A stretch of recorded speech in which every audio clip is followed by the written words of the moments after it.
السلام علیکم ورحمۃ اللہ وبرکاتہ۔ معزز ناظرین، پروگرام مجھے ہے حکم اذاں کے ساتھ آپ کا میزبان نصرت علی آپ کی خدمت میں حاضر ہے۔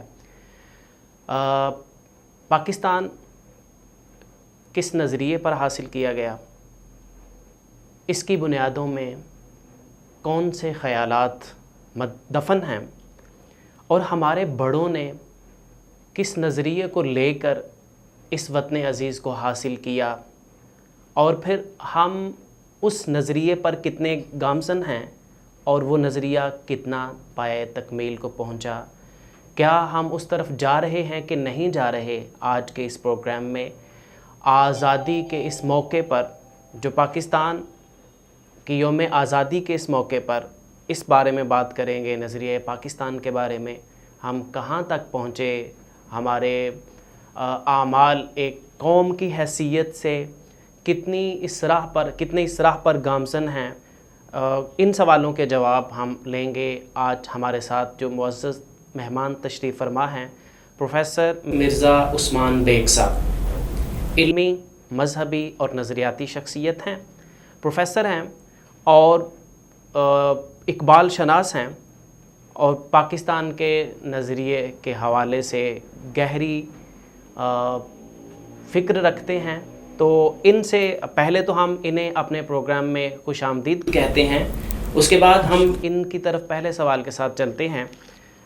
مرزا عثمان بیگ صاحب، آپ کا شکریہ کہ آپ تشریف لائے۔ تو آپ ہمیں پہلی بات یہ بتائیے پاکستان کے نظریے کے حوالے سے کہ دو قومی نظریہ کیا تھا اور اس کا نظریہ پاکستان سے کیا تعلق ہے؟ جی، سب سے پہلے تو پروگرام مجھے ہے حکم اذاں میں آپ نے مجھے گفتگو کا موقع دیا، اس پہ میں آپ کا شکریہ ادا کرتا ہوں۔ دو قومی نظریے کی جو بنیاد ہے یا اس کا جو تاریخی تناظر ہے، تو اس کا نقطہ آغاز بر صغیر میں اسلام کی آمد سے ہوا۔ جیسا کہ ہم جانتے ہیں کہ محمد بن قاسم جیسے ہی بر صغیر میں داخل ہوتے ہیں اور دیبل کی جو بندرگاہ ہے وہ اس کو فتح کرتے ہیں، اس سے اسلام کا جو ہے وہ یہاں پہ آغاز ہوتا ہے۔ لیکن ایسا نہیں ہے کہ عرب کے جو مسلمان ہیں وہ اس سے پہلے بر صغیر کے ساتھ کوئی روابط نہیں رکھتے تھے۔ خلفائے راشدین کے دور کے اندر ہمیں یہ روابط ملتے ہیں۔ وہ روابط سیاسی اعتبار سے بھی تھے، وہ روابط تجارتی اعتبار سے بھی تھے۔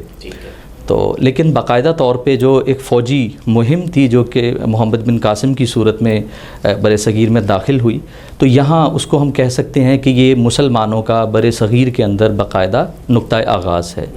تو وہاں سے اسلام بر صغیر میں متعارف ہوا۔ اس سے پہلے بھی کچھ لوگ جو مسلمان تھے وہ مکران کے ساحل پر آباد تھے اور تجارت کے اندر وہاں پہ ملوث تھے، یعنی تجارت کرتے تھے، اور اس سے جو یہاں کے لوکل لوگ تھے ان کی انٹریکشن سے اسلام کا ایک تعارف یہاں پہ موجود تھا پہلے ہی سے، اور اس تعارف میں مزید اضافہ ہو گیا۔ تو یہ ہے اسلام کی آمد بر صغیر کے اندر۔ اب یہ ایک لمبا عرصہ ہے کہ 900 سال کے قریب مسلمان یہاں پہ حکمران رہے ہیں، اور جو ہندو ہیں وہ یہاں پہ ایک رعایا کے طور پہ رہے ہیں۔ تو اب یہ جو 1857 کی جنگ آزادی کے بعد جب انگریز یہاں پہ حاکم ہو گئے اور مسلمان محکوم ہو گئے، تو اس کے بعد سے ہم نے یہاں پہ دیکھا کہ ایک اور طرح کی جو ہے وہ ترتیب نظر آتی ہے، اور وہ یہ ہے کہ جب ہندوؤں نے یہ دیکھا کہ مسلمان محکوم ہیں اور اب حاکم جو ہے وہ انگریز ہے، تو انہوں نے اس معاملے میں مسلمانوں سے ہٹ کر انگریز کا ساتھ دیا اور مسلمانوں کو ان کے جائز حقوق حاصل کرنے سے بھی روکا۔ یعنی مسلمانوں نے جب بھی اپنے جائز حقوق کے لیے آواز بلند کی یا ان جائز حقوق کو حاصل کرنے کے لیے وہ عملی میدان کے اندر آئے، تو ہمیشہ سے ہندوؤں نے ان کی مخالفت کی۔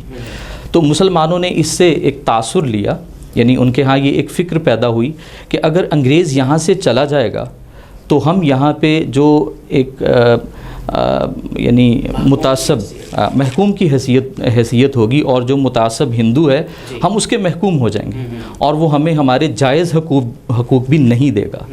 تو اس سے ایک کہہ لیں کہ ایک فکر پیدا ہوئی، اور وہ فکر تھی کہ مسلمانوں کا اپنا ایک علیحدہ سے تشخص ہے۔ اچھا، اب وہ جو تشخص ہے وہ کس نوعیت کا تھا اور اس کا پھر بعد میں نظریہ پاکستان کے ساتھ اس کا کیا تعلق بنا؟ وہ تشخص اس اعتبار سے تھا کہ مسلمان ایک بڑے لمبے عرصے تک یہاں پہ ہندوؤں کے ساتھ رہے تھے، لیکن اس کے باوجود، اکٹھے رہنے کے باوجود، ان کی تہذیب، ان کا تمدن، ان کا جو کلچر تھا، زبان ہے، اور اسی طرح سے جو مذہبی عقیدہ ہے، وہ سب اعتبارات سے ہندوؤں سے، مسلمانوں سے مختلف، جی، ان کے ہیروز مسلمانوں سے مختلف، ہر اعتبار سے وہ بالکل مختلف تھے۔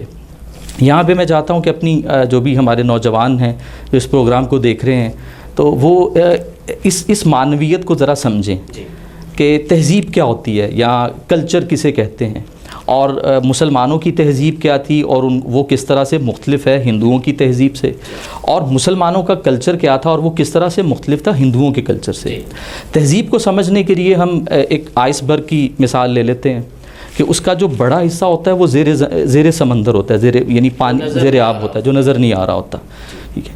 اب وہ جو نظر نہیں آنے والا حصہ ہوتا ہے وہ زیادہ بڑا ہوتا ہے اور زیادہ گہرا ہوتا ہے، تو وہ جو بڑا حصہ ہے وہ وجود میں آتا ہے جب کوئی بھی قوم یا کوئی بھی کسی بھی ملک کے رہنے والے لوگ کچھ بنیادی سوالات کے جواب فراہم کرتے ہیں، جس کو اس قوم کا بنیادی تناظر کہا جاتا ہے، اس کا ورلڈ ویو کہا جاتا ہے۔ جیسے یعنی اقبال نے بھی اس بارے میں ایک قطعہ میں بہت خوبصورت اس کی تعبیر کی، یہی آدم ہے سلطان بحر و بر کا، کہوں کیا ماجرا اس بے بسر کا، نہ خود بھی نئے خدا بھی نئے جہاں بھی، یہی شاہکار ہے تیرے ہنر کا۔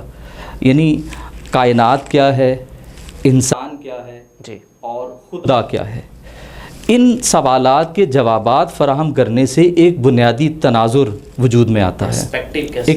اس کو پرسپیکٹیو کہہ سکتے ہیں، اس کو پرنسپل پرسپیکٹیو آپ کہہ سکتے ہیں، یا اس تہذیب کا میگا نیریٹو قرار دے سکتے ہیں۔ تو اب اس میں ہم دیکھتے ہیں کہ مسلمانوں کی جو تعلیمات ہیں جو قرآن و سنت پر مبنی ہیں، تو مسلمانوں کا جو بنیادی تناظر ہے وہ توحید پر مبنی ہے، اور یعنی وہ ایک اللہ کے اوپر یقین رکھتے ہیں۔ اب جو عقیدہ توحید ہے یہ بنیاد فراہم کرتا ہے انسان کے مقام کے تعین کے لیے بھی اور کائنات کے مقام کے تعین کے لیے بھی، ہر چیز کو ڈیفائن کر رہا ہے، جی، ہر چیز کو ڈیفائن کر رہا ہے، ہر چیز کو ڈیفائن کر رہا ہے۔ آپ اسے یہ بھی کہہ سکتے ہیں کہ یہ عقیدہ توحید کی عملی شکل ہے، اس کی پریکٹیکل مینیفیسٹیشن ہے۔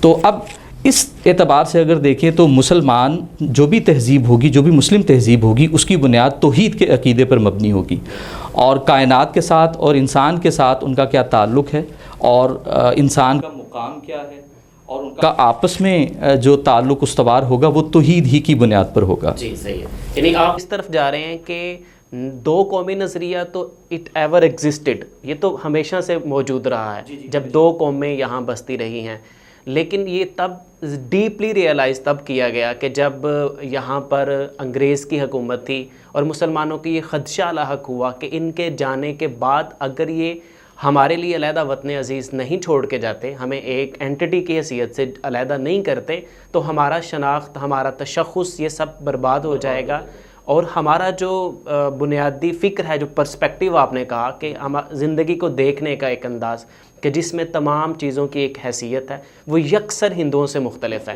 تو اب یہاں پر اس کو کیا گیا، ریئلائز زیادہ کیا گیا۔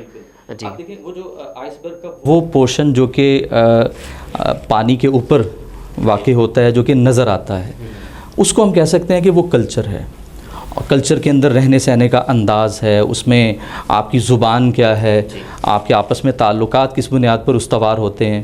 تو اب مسلمانوں کا جو کلچر تھا، یعنی ان کے رہنے سہنے کا انداز، ان کی جو عبادات تھیں، ان کی جو رسومات تھیں، اور اس کے ساتھ ساتھ ان کا جو آپس میں جو تعلق تھا وہ برابری کی بنیاد پہ تھا، ٹھیک ہے۔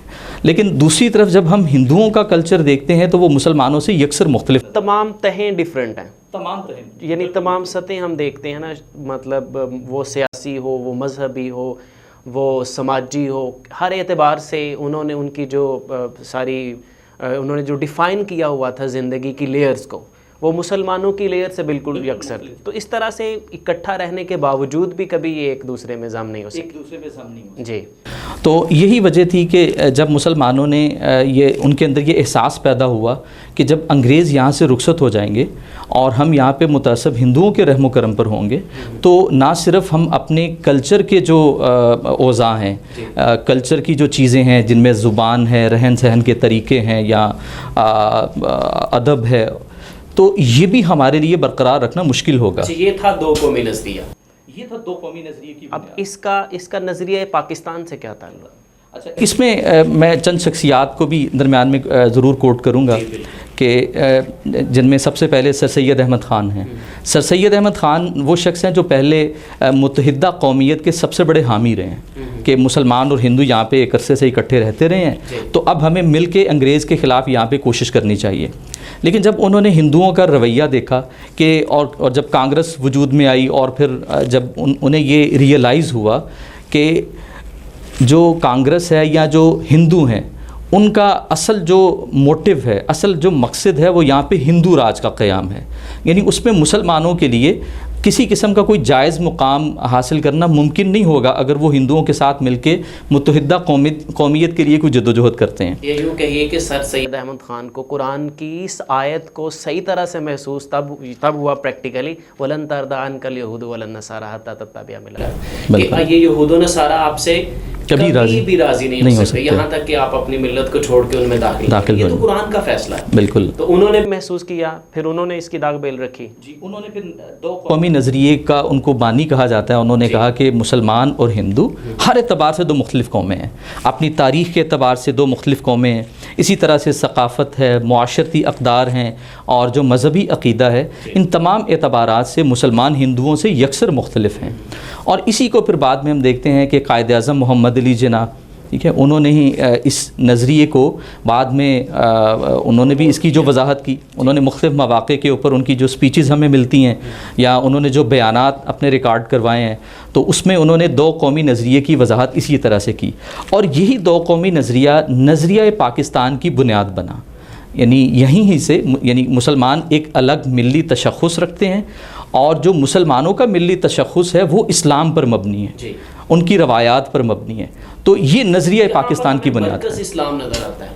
جی بالکل. انہوں نے پیوٹ جو بنایا وہ اسلام کو بنایا کہ ایک مسلمان ہونے کی حیثیت سے, اسلامی تہذیب کے پیروکار ہونے کی حیثیت سے اور اس کے پرسپیکٹیو کو یا اس کے میگا نیریٹو کو اپنانے کی حیثیت سے ہم ہندوؤں سے یکسر مختلف ہیں اور ہمیں ایک علیحدہ وطن عزیز چاہیے. یہی وجہ ہے کہ وہ قائد اعظم کا ان کی ایک بیانیہ یہ بھی ہے کہ ہم نے پاکستان کا مطالبہ زمین کا ایک ٹکڑا حاصل کرنے کے لیے نہیں کیا, بلکہ ہم ایک ایسی تجربہ گاہ چاہتے تھے جہاں اسلام کے اصولوں کو نافذ کر سکے. میں سمجھتا ہوں کہ یہاں پر آج کے دانشوروں کے لیے ایک بڑا قابل فکر نکتہ ہے کہ جو یہ کہتے ہیں کہ بھائی بات یوں ہے اور یوں ہے یوں ہے یوں ہے, کہ ان کا جو موقف تھا وہ تو دو ٹوک تھا کہ وہ ایک ایسی ریاست چاہتے تھے جہاں اسلام کے اصولوں کو عملی طور پر عملی جامہ پہنایا جا سکے اور اس پر عمل درآمد ہو سکے.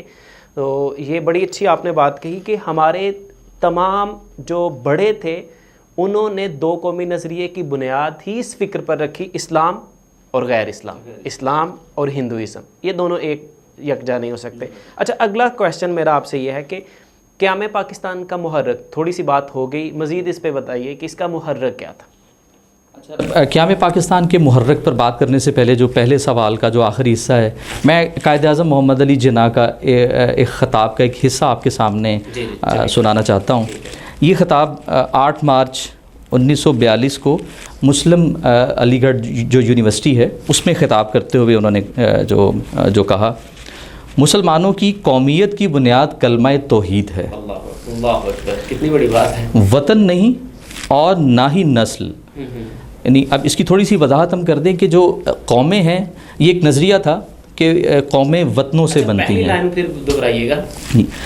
مسلمانوں کی قومیت کی بنیاد کلمہ توحید ہے, وطن نہیں. آج کے دانشوروں کے لیے ایک بڑا سوال ہے. جی بہت بڑا سوال ہے. جو بانی تھے وہ کیا کہہ رہے ہیں اور آج کے دانشور کیا کہہ رہے ہیں. جی, اب اس میں قائد اعظم جو دوسرے تصورات ہیں, یعنی قوموں کی تشکیل کیسے ہوتی ہے, کیا وطن سے ہوتی ہے, کیا زبان سے ہوتی ہے, کیا نسل سے ہوتی ہے, تو قائد اعظم یہ قرار دے رہے ہیں کہ مسلم قومیت کی جو بنیاد ہے وہ توحید ہے. مسلم قومیت کی بنیاد کسی زبان کی بنیاد پر نہیں ہے, کسی نسل کی بنیاد پر نہیں ہے, کسی علاقے کی بنیاد پر نہیں ہے. اور ہندوستان کا پہلا فرد جب مسلمان ہوا تو وہ پہلی قوم کا فرد نہ رہا بلکہ ایک جداگانہ قوم کا فرد ہو گیا. یعنی اب وہ ایک جدا قوم ہے, اور وہ قوم کون سی ہے؟ وہ ایک مسلمان قوم ہے. تو اس طرح سے قائد اعظم نے بھی جو اپنے مختلف خطابات ہیں ان کے اندر دو قومی نظریے کی وضاحت کی. یہ بھی پتہ چلتا ہے کہ یہ باتیں صرف لاشعوری طور پر نہیں نکلی, یا یوں نہیں تھا کہ صرف یہ باتیں صرف سلوگنز کی حد تک یا ایسی بے ساختہ جو زبان سے اسپونٹینیس نکل آتی ہیں, ایسے نہیں, بلکہ اس کے پیچھے ایک سوچ, گہری سوچ کار فرما تھی جو قائد اعظم محمد علی جناح, جو یہ باتیں گہری انہوں نے کی نا, کہ مطلب یہاں پر جب پہلا ہندو مسلمان ہوا تھا تو ایک علیحدہ قوم کی بنیاد پڑ گئی تھی. تو یہاں یہ بھی بات پتہ چلتی ہے کہ یہ بے ساختہ نہیں تھے, اچانک نہیں تھے, بلکہ اس کے پیچھے گہری سوچ کار فرما تھی. جی آپ بات کر دیں پیچھے. اب آتے ہیں آپ کے دوسرے سوال کی طرف کہ قیام پاکستان کے محرک کیا تھے, اور اس میں پھر ہم یہ بھی کوشش کریں گے کہ قیام پاکستان کے جو مطالبے کے لیے جو تحریک سامنے آئی مسلم لیگ, اس کی قیادت کے رجحانات کیا تھے. تو اس سے یہ واضح بھی ہوگا کہ اس کا نظریہ پاکستان کے ساتھ کیا تعلق ہے. تو قیام پاکستان کے جو مختلف محرکات بیان کیے جاتے ہیں ان میں 3 نقطہ نظر ہیں. پہلا جو ویو ہے وہ یہ ہے کہ یہ ایک معاشی محرک کا نتیجہ ہے. یعنی پاکستان اس لیے حاصل کیا کیونکہ ہندو ہمارے معاشی حقوق کا استحصال کر رہا تھا, تو ہم نے اپنے معاشی حقوق کے تحفظ کے لیے, یا اگر جس طرح کے الفاظ ہمارے ہاں کچھ لبرل استعمال کرتے ہیں کہ کچھ جاگیرداروں نے اپنی جاگیروں کے تحفظ کے لیے مسلمانوں کو موٹیویٹ کیا کہ وہ ایک الگ سے ایک ملک حاصل کر لیں تاکہ ہماری جاگیروں کا تحفظ ہو سکے. ایک موقف یہ ہے. دوسرا موقف جو بیان کیا جاتا ہے وہ یہ ہے کہ مسلمانوں کے یعنی انگریز کی آمد کے بعد, اور خاص طور پہ یعنی جب انگریز یہاں پہ حاکم ہو گئے 1857 کے بعد, تو اس میں ہندوؤں کا جو منفی طرز عمل تھا مسلمانوں کے ساتھ, اس میں اگر ہم تاریخ کا جائزہ لیں تو اس میں مختلف قسم کے واقعات ہمیں ملتے ہیں جنہوں نے واقعتاً ایک مسلمانوں کے اندر محرک کا کردار ادا کیا کہ وہ متعصب قسم کے جو ہندو ہیں ان کے ساتھ یہاں پہ ان کا گزر بسر ممکن نہیں ہو پائے گا. ان کی طرف سے کی جانے والی زیادتی کے رد عمل کے طور پہ ایک موقف یہ پیش کیا جاتا ہے. تو سب سے پہلے ہم دونوں اگر جو موقف پیش کیے جاتے ہیں معاشی محرک کا یا ہندوؤں کا جو منفی طرز عمل ہے, تو ان کی مکمل طور پہ ہم نفی نہیں کر سکتے. اس میں کوئی شک نہیں کہ جب انگریز یہاں پہ حاکم تھے تو مسلمانوں کو جو ملازمتیں دی گئی تھیں وہ بالکل سطحی نوعیت کی تھیں, جن کو ہم آج کلاس 4 کی ملازمتیں کہتے ہیں. یہ بالکل یہ موجود تھے, یہ ساری چیزیں موجود تھیں. ہندوؤں کا منفی طرز عمل بھی موجود تھا, اس کا بھی انکار نہیں کیا جاتا. اس میں یعنی ڈاکٹر ہنٹر نے جو کتاب لکھی ہے آور انڈین مسلمانز, تو اس کے اندر اس کی تفصیلات بھی ہمیں ملتی ہیں کہ مسلمانوں کو کس طرح سے معاشی طور پر یہاں پہ دبایا گیا. لیکن یہ کلی محرک نہیں ہے, یہ جزوی محرک ہیں. جو کلی محرک جس کو ہم قرار دے سکتے ہیں وہ مسلمانوں کے ملی تشخص ہی کا معاملہ تھا, ٹھیک ہے, جو قیام پاکستان کا اصل محرک تھا. تو اس سلسلے میں چاہتا ہوں کہ مسلم لیگ کی جو قیادت ہے اس نے بھی اسی جو محرک ہے, یعنی یہ جو جس کو ہم نے ابھی 2 قومی نظریہ یا نظریہ پاکستان قرار دیا, کہ پاکستان کے قیام کا اصل محرک یہ تھا کہ مسلمان ایک الگ قوم ہیں اور ان کی بنیاد یہ تیسرا جو مسلم لیگ کا تھا, جو مسلم لیگ کا تھا, کہ مسلمانوں کی یہ جو جد و جہد ہے قیام پاکستان کے لیے, یہ جو محنت کر رہے ہیں, تو اس کا محرک معاشی مسئلہ نہیں ہے, ان کا محرک صرف ہندوؤں کا منفی طرز عمل نہیں ہے, بلکہ وہ ایک مثبت موٹیو کے ساتھ ہیں. اور وہ جو مثبت محرک ان کا ہے وہ کیا ہے کہ وہ مسلمانوں کی الگ سے جو ان کا علیحدہ تشخص ہے, جو ان کا ملی تشخص ہے, اور ان کے ملی تشخص کی بنیاد اسلام ہے, تو اس کے تحفظ کے لیے وہ کوشش کر رہے ہیں. اب اس کے لیے میں چاہتا ہوں کہ آپ کے سامنے کوئی ایویڈنس بھی آپ کے سامنے رکھوں. میں قائد اعظم کی کچھ کوٹیشنز آپ کے سامنے شیئر کرنا چاہتا ہوں.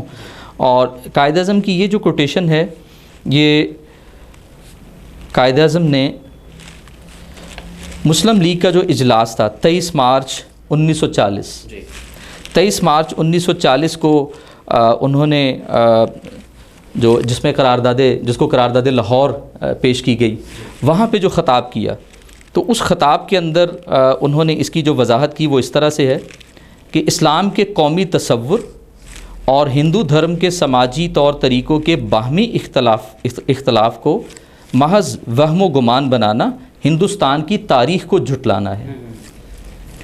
1000 سال سے ہندوؤں کی تہذیب اور مسلمانوں کی تہذیب ایک دوسرے سے دوچار ہیں۔ یہ دونوں قومیں آپس میں میل جول رکھتی چلی آئی ہیں کہ ان کے اختلافات اسی شدت سے موجود ہیں۔ اب یہ these nations were conditioned to live together، یعنی انہیں اکٹھا رہنے پہ مجبور کیا گیا، لیکن یہ مرج نہیں ہوئی، آپس میں مل نہیں سکی، ایک قوم نہیں بن سکتے۔ یہ اس لیے نہیں بن سکتے کہ وہی جس کو ہم نے دو قومی نظریے کی بنیاد قرار دیا کہ مسلمان تہذیب، تمدن، کلچر، ہر اعتبار سے یکسر مختلف قوم ہے، وہ اپنا الگ سے ایک ملی تشخص رکھتے ہیں۔ اس بات کا انکار جو قائد فرما رہے ہیں، کہہ رہے ہیں کہ یوں ہے کہ جیسے تاریخ کا انکار کیا، جی تاریخ کا انکار، جیسے تاریخ کو جھٹلایا جائے، بالکل ایسے۔ تو اگر ہم یعنی قائد اعظم کے جو خطابات ہیں خاص طور پہ پاکستان بننے سے پہلے، اگر ہم ان کا تاریخی اعتبار سے بھی مطالعہ کریں تو اس میں ہمیں یہی بات سامنے آتی ہے کہ انہوں نے اسی جو بنیاد ہے، جو محرک ہے، جو کہ مسلمانوں کا الگ ملی تشخص کے قیام کے لیے اس کو حاصل کرنے کے لیے کوشش کرنا، اس کو قرار دیا ہے۔ اچھا، یہاں پہ مسلم لیگ کا کتنا کنٹریبیوشن ہے اور اسلامی نظریے کی طرف ان کا کتنا جھکاؤ تھا، اس پر بھی بات کیجیے۔ جی، اس میں جو کنفیوژن کریٹ کی جاتی ہے یا خاص طور پہ نوجوان نسل کو ایک ذہنی الجھاؤ کا شکار کیا جاتا ہے، وہ اس اعتبار سے کیا جاتا ہے کہ مسلم لیگ کی جو قیادت تھی وہ جن لوگوں کے ہاتھ میں تھی تو وہ کوئی پریکٹسنگ مسلم نہیں تھے۔ جیسے قائد اعظم کی شخصیت کو پینٹ کیا جاتا ہے کہ وہ کوئی عملی نوعیت کے مسلمان نہیں تھے، وہ پینٹ کوٹ پہنتے تھے، وہ انگریزی زبان بولتے تھے، وہ انگریز کے کلچر کے دل دادا تھے۔ تو یہ دلائل پیش کیے جاتے ہیں اور اس بات کو ثابت کرنے کے لیے کہ مسلم لیگ کی قیادت ہے تو وہ کوئی پریکٹسنگ، چونکہ مسلمان نہیں تھے لہٰذا ان کی جو ساری کوشش تھی وہ کوئی اسلام کی خاطر نہیں تھی، ٹھیک ہے۔ تو اب میں چاہتا ہوں کہ اس کے حوالے سے بھی ہم تھوڑے سے حقائق جو ہے ان پہ بھی بات کریں۔ دیکھیے، اس میں کوئی شک نہیں، جو مسلم لیگ کا قیام ہے 1906 میں جب مسلم لیگ قائم کی گئی تو اپنے قیام کے وقت جو مسلم لیگ کا موٹیو تھا یا جو مقصد تھا وہ یہی تھا کہ جو ہندو نے، ایک بڑی قوم ہے ہندو، اور اس نے ایک چھوٹی قوم کو دبایا ہے، اس کا استحصال کیا ہے اور ایک منفی طرز عمل کا اظہار کیا، تو اس ایک منفی جذبے کے تحت ایک جماعت وجود میں آئی کہ ہم اپنے ایک رد عمل کے طور پہ کہ ہم اپنے حقوق کے تحفظ کے لیے ایک الگ سے پلیٹ فارم بناتے ہیں اور اس میں ہم اپنے حقوق کے لیے محنت کریں گے۔ اب یہ جو مسلم لیگ ہے اس کے اندر ایک پازیٹیو جو ڈائمنشن ہے یا اس کے اندر جو مثبت جذبہ محرکہ ہے اس کو شامل کرنے والی شخصیت ہیں علامہ محمد اقبال۔ علامہ محمد اقبال کی جب ہم شاعری پڑھتے ہیں، وہ خواہ اردو میں ہے یا فارسی کے اندر ہے، اور ان کے جو لیکچرز ہیں reconstruction of religious thought in Islam, تو مجموعی طور پہ علامہ اقبال کی جو فکر سامنے آتی ہے تو اس کے نتیجے میں علامہ اقبال نے بر صغیر کے اندر رہنے والے مسلمانوں کے اندر یہ جذبہ ابھارا کہ سب سے پہلے تو وہ اپنے مقام کو پہچانیں کہ وہ یہاں پہ کیا ہیں دنیا کے اندر، قوم رسول ہاشمی، اور وہ اپنی قومیت کی پہچان پیدا کریں۔ اور خاص طور پہ ان کا جو خطبہ تھا، خطبہ الہ آباد، جو 1930 کے اندر انہوں نے دیا، اور اس کے اندر ایک الگ ریاست کے قیام کا جو مطالبہ بھی رکھا اور انہوں نے اس کی پروفیسی بھی کی، اور اس کے ساتھ ساتھ انہوں نے وہاں پہ آبجیکٹیو بھی کلیئر کر دیا کہ اگر ہم یہ حاصل کرنے میں کامیاب ہو گئے تو کیا ہوگا، اسلام کے جو خوبصورت چہرہ ہے اس کے اوپر جو عرب ملوکیت کے بدنما داغ آ گئے تھے ہم ان کو مٹا کر اصل اسلام کا چہرہ دنیا کے سامنے پیش کر سکیں گے، ٹھیک ہے۔ تو یہ علامہ اقبال نے کہہ لیں کہ ایک مثبت محرک جو تھا وہ پیدا کیا۔ اور جب ہم 1930 ہی کو اگر ہم دیکھیں تو قائد اعظم تو یہاں پہ اس سے پہلے مسلم لیگ کے پلیٹ فارم پہ کوشش نہیں کر رہے تھے، ان کی ساری جو سیاسی جد و جہد تھی وہ کانگریس کے پلیٹ فارم سے تھی اور وہ متحدہ قومیت کے بہت بڑے علمبردار تھے، لیکن تلخ تجربوں کے بعد جی وہ بلکہ وہ یہاں پہ نہ صرف ہندوؤں کے منفی طرز عمل بلکہ مسلمان جو لیڈرشپ تھی ان کے بھی رویوں سے دل برداشتہ ہو کر وہ تو یورپ میں جا کے مقیم ہو گئے. تو اب قائد اعظم کی جو ذہنی کیفیت کو تبدیل کیا ہے تو اس کے اندر علامہ محمد اقبال کا بہت بڑا کردار ہے. علامہ محمد اقبال نے نہ صرف ان کو بہت زیادہ خطوط لکھے بلکہ گول میز کانفرنس میں جب وہ شرکت کے لیے گئے تو وہاں جا کے انہوں نے قائد اعظم سے ملاقات بھی کی اور ان کو موٹیویٹ کیا کہ وہ وہاں جائیں اور وہاں جا کے وہ مسلمانوں کی قیادت کریں. کیونکہ علامہ محمد اقبال بھی یہ سمجھتے تھے کہ مسلمانوں کے پاس اس وقت جو لیڈرشپ ہے مسلم لیگ کی صورت میں جو لیڈرشپ اویلیبل ہے تو ان میں قائد اعظم محمد علی جناح کی شخصیت ہی وہ واحد شخصیت ہے. بلکہ ان کے لیے بہت خوبصورت الفاظ بھی علامہ اقبال نے فرمائے کہ وہ ان پرچیزیبل، یعنی وہ ان کو خریدا نہیں جا سکتا اور ان کو جھکایا نہیں جا سکتا. ٹھیک ہے، تو ایسے ہی لیڈر کی ضرورت ہے جو کہ مسلمانوں کو لیڈ کرے، جس کو خریدا نہ جا سکے، جس کو کسی بھی طرح سے لالچ کے ذریعے سے جھکایا نہ جا سکے اور مسلمانوں کی بھنور میں پھنسی ہوئی کشتی کو پار لگایا جا سکے، مطلب بحیثیت قوم ان کی قیادت کر سکے. بالکل. اب اس میں ایک کتاب کا بھی حوالہ دینا چاہوں گا. میں اپنے نوجوان جو دیکھنے والے ہیں ان سے درخواست بھی کروں گا کہ وہ ایک کتاب ہے لیٹرز آف اقبال ٹو جناح، اور یہ اس کا اردو ترجمہ بھی موجود ہے. آپ بے شک وہ یعنی اقبال کے جو جناح کے نام خطوط ہیں ان کو براہ راست انگریزی میں پڑھیں یا ان کا اردو ترجمہ پڑھیں. اس سے آپ یہ دو باتیں آپ کو واضح ہوں گی. علامہ اقبال کا اس تحریک میں کردار کیا تھا اور علامہ اقبال کا قائد اعظم محمد علی جناح کے ساتھ کس نوعیت کا تعلق تھا. یہ دو چیزیں یہاں پہ واضح ہوتی ہیں. اور قائد اعظم نے علامہ محمد اقبال کے ساتھ کس قسم کا اظہار کیا، میں چند کوٹیشنز ان کی سنانا چاہوں گا آپ کے سامنے. علامہ اقبال کے حوالے سے ان کا نظریہ یہ تھا کہ انہوں نے ملکی سیاست میں نمایاں حصہ لیا اور دنیا اسلام کی علمی و ثقافتی تجدید میں اہم کردار ادا کیا. دنیا ادب میں ان کی تحریر و تقریر کا جو حصہ ہے وہ ہمیشہ زندہ رہے گا. اس کے بعد جو ان کا آخری جملہ ہے نا جو علامہ اقبال کے بارے میں ان کی وفات کے بعد انہوں نے کہا وہ نوٹ کرنے کے قابل ہے. اور خاص طور پہ میں یعنی اپنے آڈینس سے کہوں گا کہ وہ ان الفاظ پہ ذرا توجہ دیں کہ قائد اعظم کس طرح سے ٹریبیوٹ پیش کر رہے ہیں. اور جن لوگوں نے قائد اعظم کی شخصیت کو تاریخ میں پڑھا ہے یا ان کی آٹو بایوگرافی پڑھی ہے تو وہ کوئی لفاظ قسم کی شخصیت نہیں تھے، وہ کوئی خطیب آدمی نہیں تھے، لیکن ان کا ٹریبیوٹ ذرا ملاحظہ کیجیے. To me he was a personal friend, philosopher and guide. اور گائیڈ کہہ رہے ہیں جی، اور گائیڈ کہہ رہے ہیں. And as a such the main source of my inspiration and spiritual support. بڑی بات کی. تو یہ بہت خوبصورت الفاظ میں قائد اعظم نے علامہ اقبال کو ٹریبیوٹ پیش کیا. اور بلکہ اس کے بعد کے بھی میں الفاظ آپ کے سامنے رکھتا ہوں. 1940 میں ایک دفعہ اقبال ڈے جو بر صغیر میں سیلیبریٹ کیا گیا، اس موقع پہ ایک بہت خوبصورت الفاظ قائد اعظم نے فرمائے، وہ یہ تھے: If I live to see the ideal of a Muslim state being achieved in India, and I were then offered to make choice between the works of Iqbal and the rulership of the Muslim state, I would prefer the former. اس کا ترجمہ پیش کریں. جی، میں ترجمہ بھی پیش کرتا ہوں. اگر میں ہندوستان میں ایک مثالی اسلامی ریاست کے حصول تک زندہ رہا اور اس وقت مجھے یہ اختیار دیا گیا کہ اقبال کے کلام اور اس مسلم حکمرانی اور اس مسلم ریاست کی حکمرانی میں سے ایک کا انتخاب کر لوں تو میں اقبال کے کلام کو ترجیح دوں گا. ان کی اتنی عقیدت جی، اتنی عقیدت ان کے ساتھ. تو اس اعتبار سے ہم دیکھتے ہیں کہ مسلمانوں یعنی مسلم لیگ کی قیادت نے یہ جو مثبت جذبہ محرکہ تھا مسلمانوں کا ملی تشخص پرسو کرنا قائد اعظم کو اور ان کا واپس آنا اور ان کا اس بات کو اکنالج کرنا کہ وہ ایک اسپرچل گائیڈ کی حیثیت سے میری زندگی میں ہمیشہ نمایاں شخصیت رہیں گے اور اتنا بڑا ٹریبیوٹ پیش کرنا.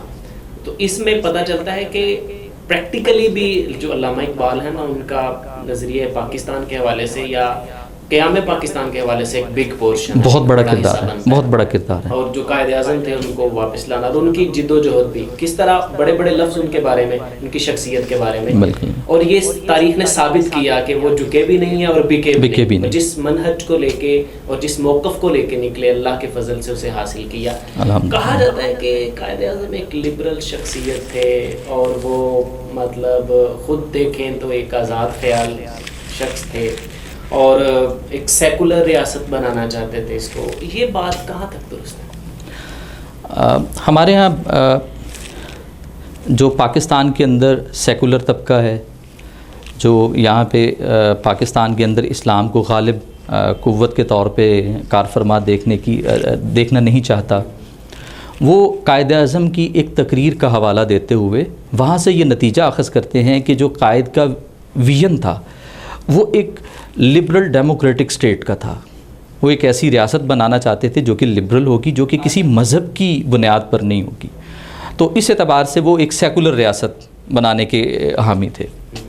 تو قائد اعظم کی اس تقریر کی جو انٹرپریٹیشن تھی، یعنی یہ جو اس کی تعبیر تھی کہ Quaid Azam liberal democratic state بنانا چاہ رہے ہیں یا ایک سیکولر ریاست بنانا چاہ رہے ہیں، اس کی بازگشت خود انہوں نے بھی سنی اور پھر خود اس کا جواب بھی دیا قائد اعظم نے.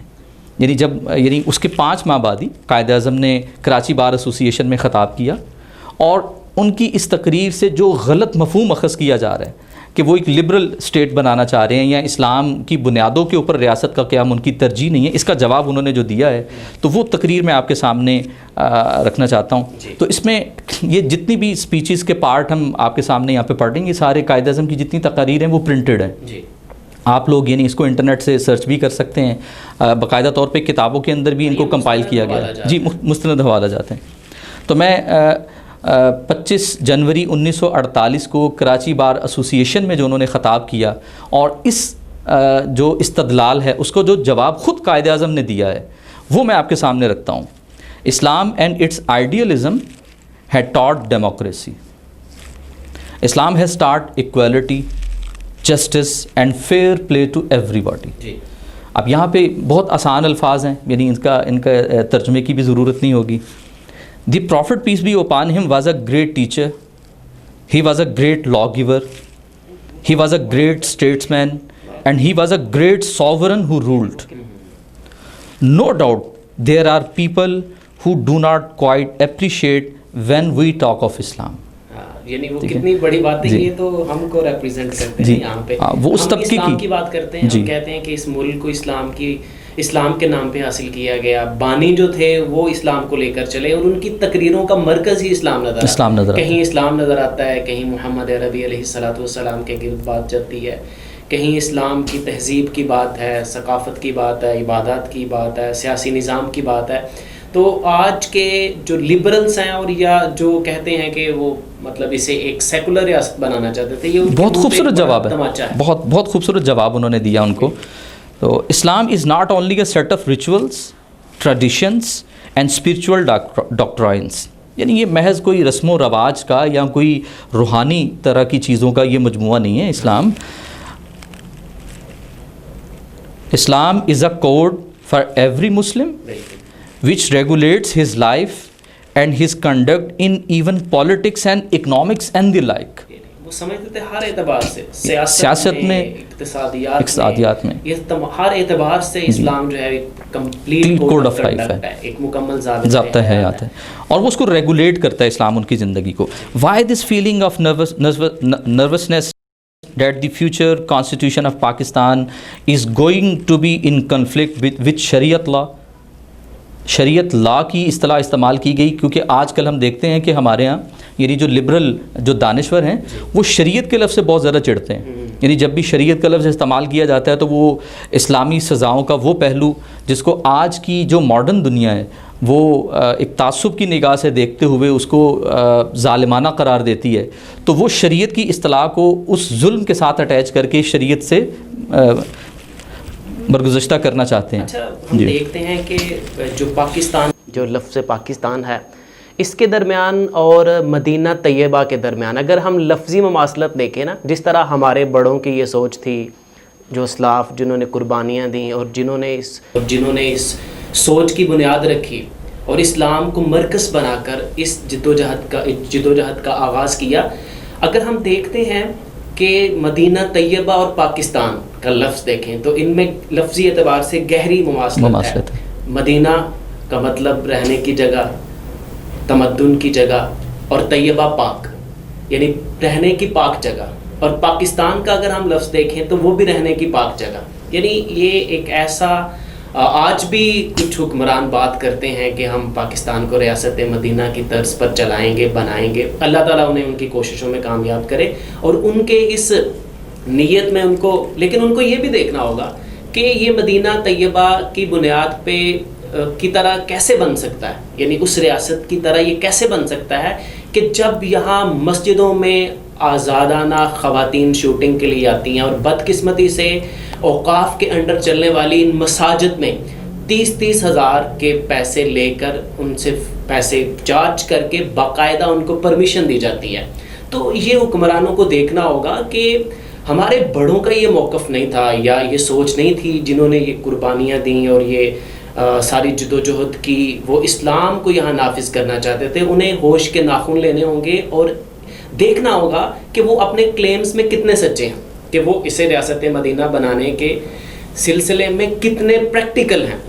کیونکہ اسلام تو زبانی کلامی دعووں کا کوئی اعتبار نہیں کرتا، بلکہ یوں کہیے کہ کوئی بھی تہذیب یا دنیا میں کوئی بھی شخص زبانی دعووں کا کوئی بھی مطلب اعتبار نہیں کرتا کہ بھائی آپ زبانی کلامی تو کہہ رہے ہیں لیکن عملی طور پر ایسا کچھ. اب اگلا سوال ہمارا آپ سے یہ ہوگا کہ موجودہ صورتحال میں جو اقبال نے اور قائد اعظم محمد علی جناح نے جو ان کے خیالات تھے پاکستان کے بارے میں کہ پاکستان ایسی ریاست ہوگی، ہمیں اس کا کتنا عکس یا ترجمانی ملتی ہے؟ اس سوال کے جواب میں سب سے پہلے میں کچھ ہسٹوریکل ایویڈنسز بھی آپ کے سامنے رکھنا چاہتا ہوں، کیونکہ یہ وہ دستاویزات ہیں جو کہ چھپائی جاتی ہیں، دانستہ طور پہ ان کو دبایا جاتا ہے. قائد اعظم محمد علی جناح نے پاکستان بننے کے بعد جو واحد ڈپارٹمنٹ تشکیل دیا تھا، میں اس کا ٹائٹل آپ کے سامنے رکھتا ہوں، ڈپارٹمنٹ آف اسلامک ریکنسٹرکشن، اور علامہ محمد اسد کو ان کا جو ڈائریکٹر ہے وہ مقرر کیا گیا. اب اس کے جو ایمز اینڈ آبجیکٹیوز ہیں، یعنی ڈپارٹمنٹ آف اسلامک ریکنسٹرکشن کیا کرے گا، آپ اس کے ایمز اینڈ آبجیکٹیوز بھی پڑھ سکتے ہیں، وہ پرنٹڈ فارم میں اویلیبل بھی ہیں. ٹھیک ہے، میں بنیادی اس کا خلاصہ آپ کے سامنے رکھتا ہوں. اس کا مقصد یہ تھا کہ جو چیزیں انہیرنٹ ہوئی ہیں ہمیں، یعنی جب ہندوستان تقسیم ہوا اور پاکستان مارز وجود میں آیا تو کچھ ادارے ایسے تھے جو تو ہمیں وراثت میں مل گئے. اب ان میں ایک تعلیمی ڈھانچہ بھی تھا، تعلیمی ڈھانچے کے ساتھ ساتھ اکنامک سسٹم بھی تھا، ٹھیک ہے، بیوروکریسی کا نظام بھی تھا، ٹھیک ہے، یہ ساری چیزیں ہمیں انہیرنٹ ہوئی ہیں. لیکن قائد اعظم محمد علی جناح نے جو واحد ادارہ تشکیل دیا قیام پاکستان کے بعد، اور اس کے جو ایمز اینڈ آبجیکٹیو سیٹ کیے وہ کیا تھے؟ نمبر 1، سب سے پہلے تعلیم کو اسلام کے اصولوں کے مطابق ڈھالا جائے گا. یعنی ہمارا جو پورا ایجوکیشنل، جی ریڑھ، کسی بھی قوم کی ریڑھ کی ہڈی ہے. آپ نے اپنی قوم کو اس طرح سے ٹرین کرنا، ان کی اس طرح سے تربیت کرنی ہے کہ آپ نے ملک جس بنیادوں پہ حاصل کیا تھا وہ اس سے میچ کر سکے. تو اس کے لیے آپ کو نظام تعلیم کو اپنی روایات کے مطابق، اپنے اصولوں کے مطابق تشکیل دینا ہوگا. ہمارے موقف کا وہاں عکس نظر آنا چاہیے، پتہ چلنا چاہیے. نظام تعلیم ایک چھاپ ہونی چاہیے بالکل باقاعدہ طور پہ ان نظریات کی کہ جن نظریات کی بنیاد پہ ریاست حاصل کی.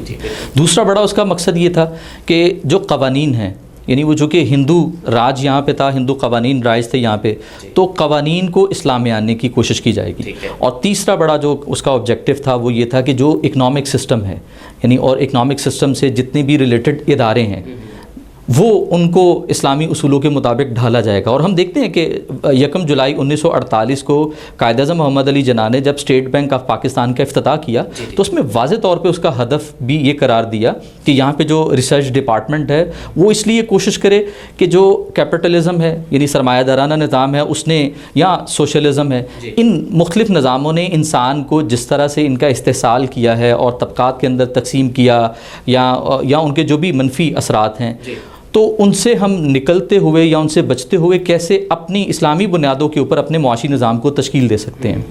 تو آغاز انہوں نے کر دیا. اب اس کے بعد ہماری ذمہ داری تھی کہ ہم اس کام کو آگے بڑھاتے. یعنی ہم جو ادارے جو کہ سوشل ایوولوشن کے نتیجے میں وجود میں آ چکے تھے، جوڈیشری ہے، ایجوکیشن سسٹم ہے، اکنامک سسٹم ہے، میرے خیال میں کوششیں نہیں کی گئی. جی بس یہ ہمارے ہاں ایک لمحہ فکریہ رہا ہے کہ ہمارے ہاں جو حکومتیں رہی ہیں ان کی یہ ترجیح نہیں رہی کہ ہم پاکستان کو کسی طرح سے اس کی اصل بنیادوں کے اوپر استوار کرنے کی کوشش کریں، یعنی تعلیمی نظام کو اسلامائز کریں یا اپنے اکنامک سسٹم کو اسلامائز کریں.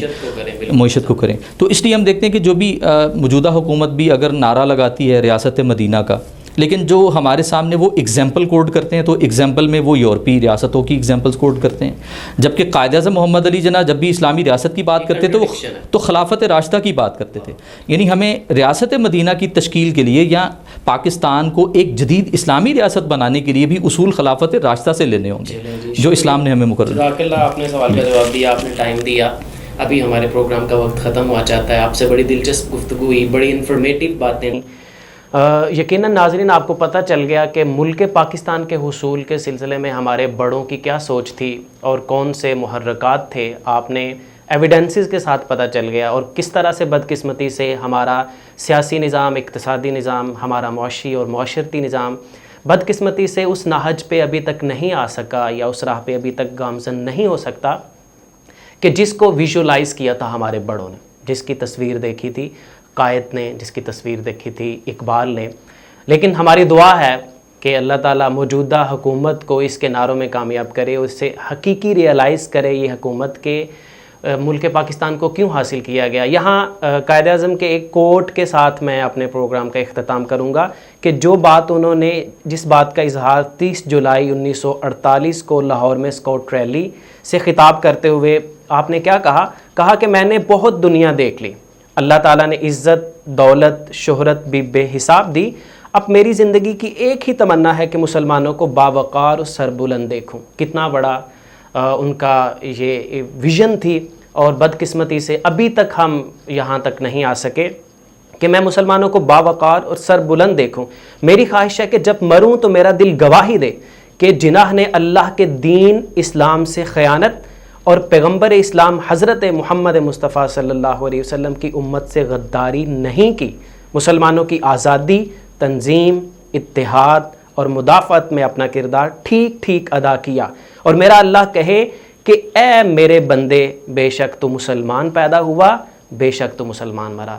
یہ سب کے لیے ایک لمحہ فکریہ ہے، ان کے لیے بھی کہ جو نہیں مانتے کہ پاکستان کو اسلام کے نظریے پہ حاصل کیا گیا. اسی بات کے ساتھ آج کے پروگرام کا وقت ختم ہوا چاہتا ہے. اگلے پروگرام تک کے لیے اجازت دیجیے. اللہ حافظ.